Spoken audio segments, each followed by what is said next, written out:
歡迎收看第10277北京不靜音。今天我們先從郭德綱開始說起。最近呢，有傳言說他被約談，甚至說德雲社的演出執照被吊銷，但是到目前為止這些事情都還沒有真正的發生。但是我們知道無風不起浪，肯定是發生了一些事情，就和他最近說的相聲段子有關那個視頻大家應該已經看過了我們就不放了。然後就有人特別有意思，扒出了一个非常久遠的他的視頻我們先給大家看一下。你是皇上大伙都瞧见吧，国家沒人了，看見嗎？對，長得跟包子似的，當皇上，你看，您看誰都像包子，我告訴您吧。這就很有意思他說這個長得像包子一樣的人，他想當皇上。那我們都知道習近平的外號是包子，是吧？他現在在中國實際上就是皇上。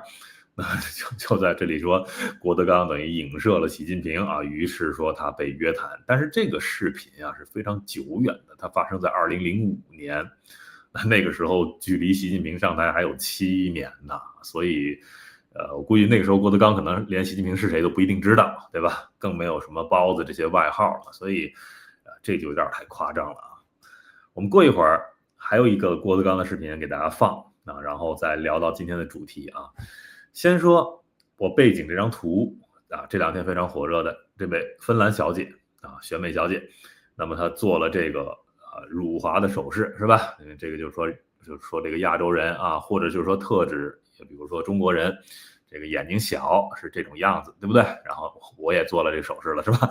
好，那麼她這個行為是不是歧視？是。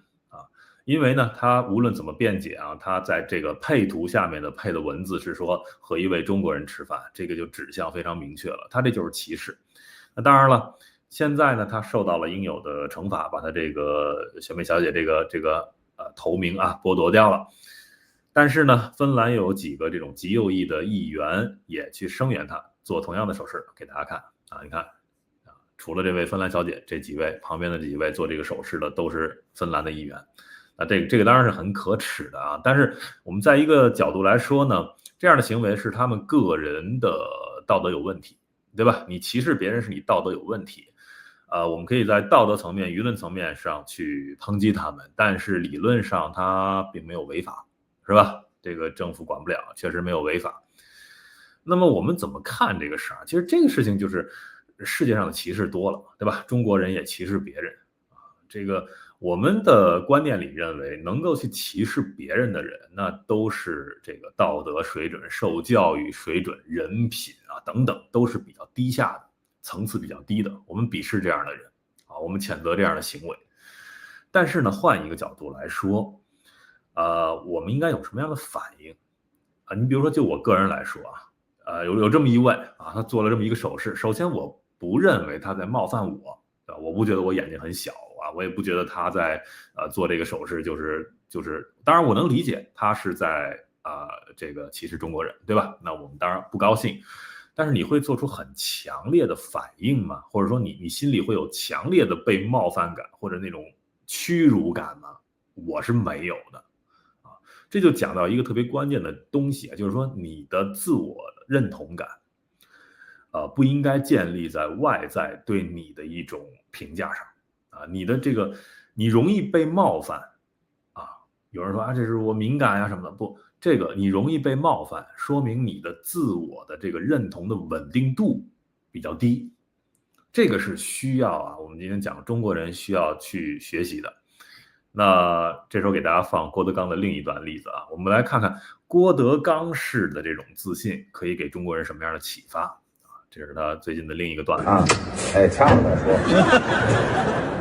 你看看哥哥我怎麼樣？我就是一條沉睡1000年的蛆。怎麼講呢？有一天我要是蘇醒了，一定會惡心全世界。我現在就夠惡心的了。你看他等於說他自己是一條沉睡1000年的蛆。那我們都知道有這個粉蛆這個詞就是一些極端的粉紅就到了一種那個都不是奴隸的狀態，是蛆的狀態那麼郭德綱大概就是這個意思然後就說我有一天蘇醒了，我要惡心全世界。那这個影射就有點像是在影射中国就是这条蛆，对吧？你或者說中共就是这条蛆，然後呢很多作为在惡心全世界。那当然这是我的解讀啊，那郭德纲不会去解釋這個事兒。但是呢，有一點得說啊，就是說郭德綱在說這個話的時候，因為他自己也是中國人，對不對？他肯定不認為自己是這個蛆，對不對？雖然他相聲裡說我是這個蛆，但這個他自己不會這麼認同的。也就是說，他有高度的自我認同，他不會被這麼一條話就冒犯。那我們聽這個相聲的人啊，聽到這個段子也是哈哈一笑。那你如果本身不是一個粉蛆，你也不會被他這句話去冒犯。這就像是一個我們舉一個例子，不一定恰當啊，但是可以聯想一下。你比如說，你去罵這個，比如李逵，對吧？你罵李逵，你說你不是男人，或者你罵武松，說你不是男人，那李逵或者武松也就哈哈一笑嘛，因為人家就是一個男人，你罵我不是男人沒有用啊，你侮辱我，諷刺我不當一回事兒，因為你說的是假的。但是如果你去罵一個太監，你說你不是男人，那他真的生氣了，對吧？深深的刺痛了他的自尊心。所以這個事情就是很有意思的一點，就是我們就把這個話當成郭德綱式的自信，而且中國人你得自信啊，你的這個自我認同得穩定，對吧？你不能說世界上因為有各種各樣的像這種素質低下的人，他就會去歧視，他不歧視中國人他就歧視黑人，對吧？他不歧視黑人他歧視穆斯林，反正他總得有人要歧視。這種人就是一種高度的自卑，他需要找認同，他需要建立一種優越感於是他貼上自己一個標籤，然後去歧視別的標籤。這樣的人哪兒都有，中國也有大把的呀，對不對？中國天天的罵韓國人棒子，罵什麼印度人阿三，罵黑人什麼他也在歧視，對不对？所以歧視是無所不在的。當然我們不是說這個現象就是正常的，对吧？但是在普遍的歧視這麼多的一個世界裡，那我們要為每一個這種歧視的言行都生氣抵制，然後這個上綱上線，有必要做到這個份兒上嗎？我覺得沒必要，對吧？你要有一定的這種自我這種自信，你要有這個自我認同的這種穩定度，你就不那麼容易被冒犯，對吧？這就說到我這兩天我還發過一個這個社區裡的一個文章，對吧？我說了兩句話，就是我們下面這個滾動條上這兩句話。我在這個地方再說一遍就是第一句話，凡是認為支那不是中國的人都是支黑，只有能理解這句話的中國人才有希望。這兩句話我相信可能理解的人不多。什麼意思呢？首先聽到這裡的如果你是看英文字幕聽不懂中文的觀眾朋友，你可能會非常的疑惑，就是支那和中國，你現在看到字幕翻譯都是 China， 對吧？這就是這麼回事兒。它只是在中文裡的兩個不同的詞，但是在英文裡都是 China。支那也是指 China， 中國也是指 China。但是很多中國人只看到支那這個詞，他就會非常的生氣，情緒就調動起來了，就只看到這麼一個手勢，他就不行了。為什麼呢？就是因為他固有的觀念裡，他認為支那就是在侮辱他。但是你看，比如在我這裡，如果有人跟我說你來自支那，或者說你這個國家是支那，我不會生氣，因為這只是一個音譯。我們古代的時候也是叫支那，我們並沒有覺得有低人一等或者被人歧視，那只是從日本侵华的那個时候開始這個詞變質了，對不對？我一直倡導說我們要把這個詞帶回來，要賦予它一個全新的中性的一個地理意義，它就是一個地方，這就叫支那。那很多人就說了你說支那你就是支黑，那什麼是支黑呢？就是給那片土地抹黑的人唄。那你說你比如你说我是支黑，或者你說任何一個人是支黑，那你說這個話的意思本身你就認為那塊土地是支嘛，對不對？是支那嘛，那才會存在支黑嘛。所以這就非常的奇怪，這個邏輯。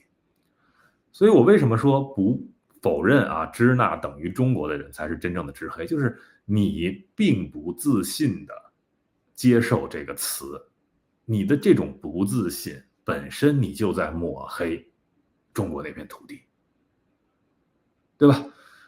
你要為什麼說理解這句話的中國人才有希望呢？就是因為你的遇到任何的，比如说这种言語的挑釁啊，或者這種惡意的語言上的暴力或者反諷啊，你聽着不舒服的東西，你第一時間如果你升騰起來的是一個情緒反彈，是情緒的反射，那你這樣的人是沒有希望的。因為你遇到任何事情，你先是情緒站隊，然後情緒左右你的這個理性，你應該就是穩定下來。中國人未來的就是希望真的就是應該穩定下來，別動不動什麼事情就是辱華，然後抵制，然後叫喳喳的，然後我也要侮辱你。你先看看你自己做的好不好，你中國是不是有很多歧視別人的事情？然後遇到這樣的有一說一，對吧？他歧視了，我們就去批評他，對吧？那麼同理，我们不會那麼容易被冒犯，你做唄，你做這樣的手勢只能說明你品格低下，你道德低下，你素質低下。我不生氣，我眼睛很好看，我不生氣。你願意這麼做你做唄，你瞅你的，對不对？你說支那沒有問題啊，那片土地原來就是叫支那，我以後也可以叫支那，支那又不是什麼不好聽的詞，我支那怎麼了呢？支那侮辱誰了呢？你為什麼要自己把自己的一個你中文裡面的支那這個詞，你自己把它變成了一個不可接受的詞，自己設置了一個條條框框，自己來這個限制自己，讓自己生氣，這都是不自信的表現。學郭德綱，對不對？我可以說我就是一條蛆，我行了，我惡心全世界。敢於說這個話的人，他就不認為自己是一個蛆，對吧？如果有人叫郭德綱說你就是一個胖蛆，你覺得他會生氣嗎？他不會生氣，人家的才華在這裡，人家雖然胖一點，但人家不是蛆，不會生氣。真正是胖蛆的人被人叫了，他才會生氣，才會反擊，才會這種做情緒化的處理。這就是今天想跟大家分享的這樣的行為我們當然譴責，我不是說沒關係，你隨便辱隨便辱華，我們不生氣，永遠不生氣，不是這個意思，而是說有沒有必要有些時候反應那麼激烈，有沒有必要一遇到這種辱華的事情就逼着人家去站隊，逼着人家去表態，沒有必要去逼着人家做這個事情。你要有自己的一個自信，你把你自己做好了，你非常的美，你非常的有禮貌，對吧？你非常的繁榮，你非常的文明，你這個國家，你中國人在外面的形象就是這樣非常好的。如果你能做到這一點，當有這樣的人去侮辱你的時候，別人也都不當回事兒，對吧？你侮辱中國人不文明你說中國人什麼醜陋，人家別的人都會替你來說話，不是這樣的呀，我們接觸的中國人不是這樣的，這才是一種真正的自信，對吧？你稍微有人做一點歧視的事情，然後就蜂擁而上反擊這樣去爭這個口角是沒有意義的。Anyway 今天我們就聊到這裡，感謝收看、訂閱、分享。